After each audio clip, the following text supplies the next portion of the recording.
Well कैसे हैं आप सभी। आज इस वीडियो में आप लोगों को बताने वाला हूँ कुछ ऐसी चीज़ें जो आपको अपने गेम में ज़रूर लानी चाहिए, अपने गेम में अडॉप्ट करनी चाहिए, जिससे आपका गेम कई ज़्यादा हद तक इम्प्रूव होगा और बहुत ज़्यादा बेटर होगा और मोस्टली गेम आप जीत पाओगे, मोस्टली बंदों को किल कर पाओगे। बस तो ये वीडियो एंड तक देखने और शुरू करते हैं। तो सबसे पहला टॉपिक है फायरिंग साइड का। इस टॉपिक के ऊपर बात करने से पहले मैं आपको एक चीज़ बताना चाहता हूँ कि जो हमारा फ्री फायर गेम है ना, वो हमारे कुछ ऐसे तरीके से बनाया गया है कि जो हमारे कैरेक्टर है उसका जो लेफ्ट साइड वाला पोर्शन होता है वहाँ पे कम जगह है, और वहीं जो राइट साइड वाला पोर्शन है वहाँ पे थोड़ी ज़्यादा जगह है। मतलब जो राइट साइड वाला पोर्शन है वहाँ पे ज़्यादा स्पेस दी गई है और लेफ्ट वाले पे कम दी गई है। इसका मतलब अगर आप अपने राइट साइड वाला होके मतलब अपना कैरेक्टर राइट साइड लेके जाएंगे और फिर फायर करेंगे तो आपको एडवांटेज मिलेगा ज़्यादा स्पेस का और आप आराम से बंदे को मार पाएंगे।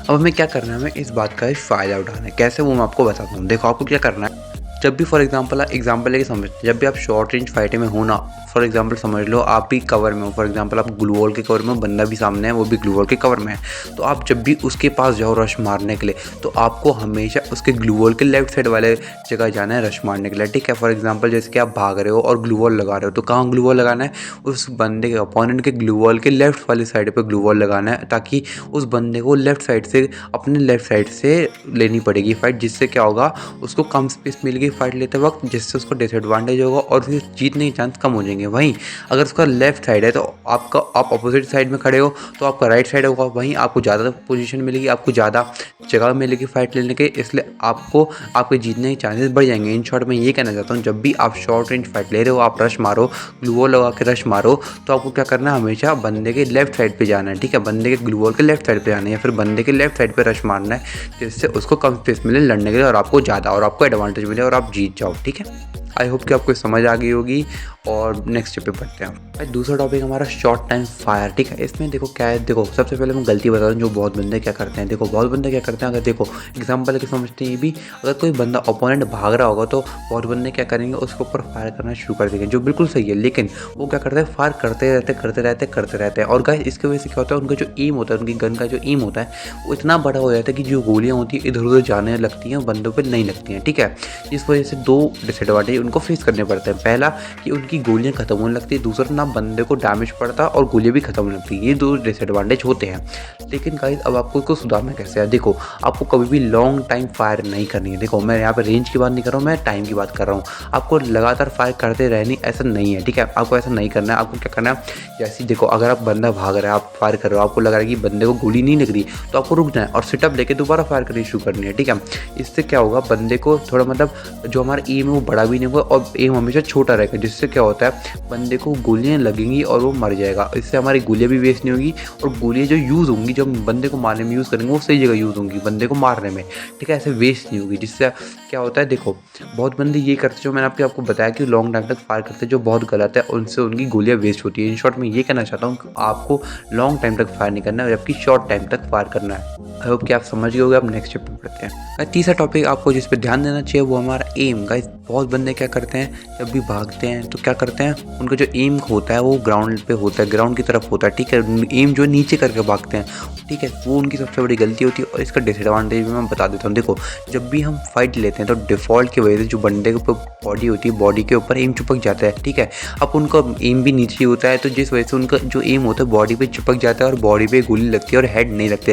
देखो मिड रेंज की बात अलग होती है और लॉन्ग रेंज की बात अलग होती है, लेकिन जहाँ पे शॉर्ट रेंज की बात होती है वहाँ पे डिफ़ॉल्ट की वजह से एम चिपक जाता है बॉडी पे, जिसकी वजह से हेड नहीं लगते। लेकिन वहीं जो बड़े बड़े यूट्यूबर्स हैं या फिर बड़े बड़े प्लेयर्स हैं, फॉर एग्जाम्पल आप राइस स्टार को उठा के देख लो, BNL को उठा के देख लो, सब किसी भी बड़े यूट्यूबर को उठा के देख लो, वो क्या करता है, हमेशा जो अपना एम है ना अपने फेस लेवल पे लगेगा, जिससे शॉर्ट रेंज में भी हेड लगेंगे और डिफ़ॉल्ट से एम चुपकेगा नहीं। ठीक है, बॉडी पे चुपकेगा नहीं। ठीक है, अब ध्यान से देखना, आपको इसलिए हमेशा अपना एम अपने फेस लेवल पर रखना है, कभी भी ज़मीन की तरफ नहीं रखना है, ग्राउंड की तरफ नहीं रखना है। जिससे क्या होगा, जब भी आप फाइट लोगे और आपका जो एम है अपने फेस लेवल पे होगा, तो बंदे के हेड पे लगेगा आपकी हर गोली जब भी आप शूट करोगे, जिसकी वजह से उसको हेडशॉट लगने के चांसेस बहुत ज़्यादा बढ़ जाएंगे और आप शॉर्ट रेंज में भी हेड मार पाओगे। आई होप आपको समझ आ गई हो। अब नेक्स्ट स्टेप पे बढ़ते हैं।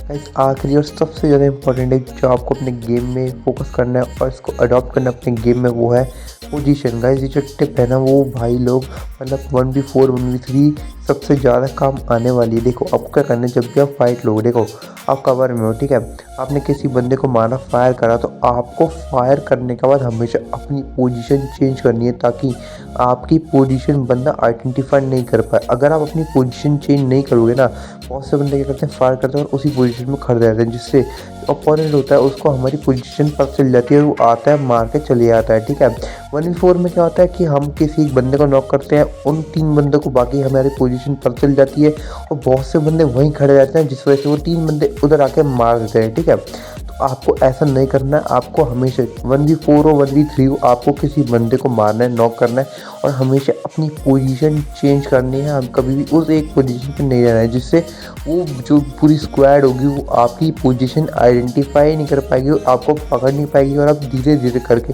एक एक करके अपनी पोजीशन चेंज कर करके बंदे को मारते रहोगे। और मैं गारंटी से कह रहा हूँ गाइस, अगर आप करेक्टली फॉलो करोगे तो आप 1v4 1v3 सिचुएशन आराम से निकाल सकते हो।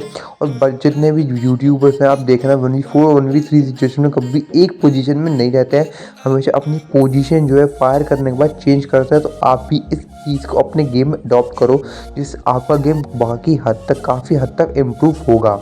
आई होप कि आपको ये वाली टिप समझ आ गई होगी।